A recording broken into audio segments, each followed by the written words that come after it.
მშვიდობა თქვენთან, გამარჯობა მეგობრებო. ვისაც გაინტერესებთ ეკლესიური ცხოვრების, ეკლესიური ცხოვრება როგორია, სინამდვილეში სულიერი ცხოვრება, რას ნიშნავს სინამდვილეში და სალოსების შესახებ, ვისაც გაინტერესებთ, მე წაგიკითხავთ ერთ ნეტარი სერაფიონ სინდონიტი, ასეთი მეხუთე საუკუნეში მოღვაწეობდა. ეგვიპტელი ბერი იყო ის სალოსი ბერი. მასე ბევრი რამე აქვს საინტერესო, მაგრამ ერთ ეპიზოდს მოგიყვებით. ის ჩადის ერთ ქალაქში და კითხულობს თუ ვინ არის აქ მოსაგრეო, მოღვაწე ანუ. მიასწავლიან რომ აქ არის ვინმე ქალწული, რომელიც კელიაში, თავის კელიაში ცხოვრობს 25 წელია, გარეთ არ გამოდის და მდუმარებაშია. მიდის მასთან, მივიდა სერაფიონი მასთან და მოხუც ქალბატონს, ვინც მას ემსახურება, იმის მეშვეობით ეტყვის, რომ ბერს უნდა მისი ნახვა. სამი დღე დაჭირდება, ეს მოსაგრე არ ენახება მას, სამი დღე დაჭირდება, როგორც იქნა მიიღებს.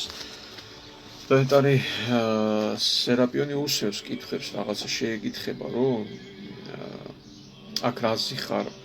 მე არ ვზივარ, უპასუხა, მე მივდივარ, სად მიდიხარო? ღმერთთან, ჩემს ღმერთთან იძახის მოსაგრე. მე მწამსო, რომ მე მოვკვდი ამ სოფლისათვის, მე უკვე ამ ცხოვრებისათვის მოვკვდი ეუბნება. და პერიფრაზირებას გავაკეთებ, უბრალოდ ცოტა რომ შევამცირო. ეს არის სერაფიონი ეუბნება, რომ თუ შენ მოვკვდი ამ წოთი სოფლისათვის, მაშინ გამოდი გარეთ. მოსაგრე ცოტა წინააღმდეგობას გაუწევს, რომ მე 25 წელი არ გავსულვარო და როგორ გავიდე ახლა. თუ შენ მკვდარი ხარო ამ წუთი სოფლისთვისო, მაშინ შეთვის მნიშვნელობა არა აქვს. მკვდარი ვერაფერს გძნობს, შენთვის სულ ერთი უნდა იყოს გამოხვალ თუ არაო. გამოდის ქალწული. როცა ერთ ეკლესიამდე მივიდა, სერაფიონმა უთხრა, თუ შეგინდა დამარწმუნო, რომ მოვკვდი და აღარ ცხოვრობ ხალხისთვის, გაიხადე სამოსი, როგორც მე, ხარზე შემოიდევი და გაიარე ქალაქში, მე კი წინ წავალ ასეთივე სახით. ქალწული პასუხობს, მე რომ ეს გავაკეთო, უპასუხა ქალწულმა. ასეთი უსირცხვილო საქციელით ბევრს ვაცდუნებ და ვინმე იტყვის ეს ქალი გიჟია ან ეშმაკეული. შენ რა გესაქმება, რა სიტყვიან? უპასუხა ნეტარმა სერაფიონმა, შენ ხომ თქვი რომ სოფლისთვის მკვდარი ხარ, მკვდრისთვის კი არაფერს ნიშნავს, გალანძღავენ თუ მასხარად აიგდებენ, რადგან უგრძნობია ყველაფრის მიმართ. ქალწული ეუბნება, რომ მიბრძანე სხვა გმირობა ჩავიდინო, რადგან ჯერ არ ავსულვარო ამ სიმაღლემდე, ახლა ვლოცულობ, მივიდი ამ სიმაღლემდე. მომხედე დაო, უპასუხა სერაფიონმა. ნუ მედიდურო. თითქოს ყველაზე წმინდა ხარ, ნუ იქებ თავს, რომ მოვკვდი ამ სოფლისათვის, ახლა ხომ გაიგე, რომ ცოცხალი ხარ და გულს უგებ ადამიანებს. მე უფრო მკვდარი ვარ, შემიძლია ვიყო, ვიდრე შენ ამ სოფლისათვის საქმით შემიძლია დავამტკიცო. სწორედ იმით, რომ გულგრილად ვუყურებ მას, არც მცხვენია და არც ვცდუნდები, ისე გავაკეთებ იმას, რასაც შენ გიბრძანებ. სერაფიონის გაკვეთილმა ასწავლა ქალწულს დიდი მორჩილების სიბძე და მიიყვანა სრულყოფილებამდე. დიახ, სულიერი ცხოვრება მდგომარეობს ამაში. ნახეთ, მიუხედავად იმისა, რომ 25 წელი მოსაგრეობდა ეს ქალწული, მდუმარებაში იყო. მასში იყო კიდევ თურმე ეს ადამიანური მედიდურობა. ის ანგარიშს უწევდა, რომ რას იფიქრებენ, ანუ ის ამ სოფლისთვის სიკვდილი ნიშნავს აღარ გძნობ შენ, არც გძნობელობას კარგავ, გაქებენ თუ გლანძღავენ, ხო? შენ მთლიანად უფალში ხარ და უფლის მორჩილებაში ხარ.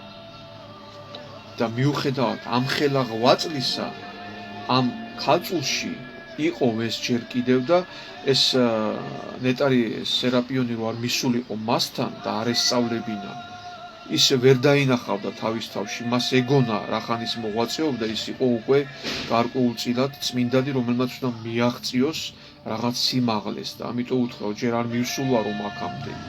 თავის თავზე არასწორი შეხედულება ქონდა და ბერმა გაუსწორა.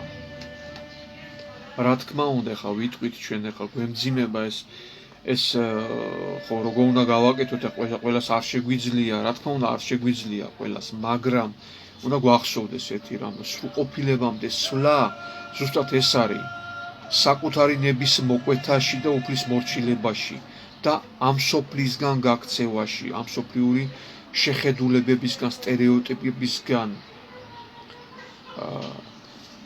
რა თქმა უნდა ეს ბოლომდე არ შეგვიძლია ჩვენ, მაგრამ აი როგორ მინდა დაგანახოთ იცით რომ აი ამისკენ სვლა არის სწორი გეზი, სწორი სულიერი ცხოვრება.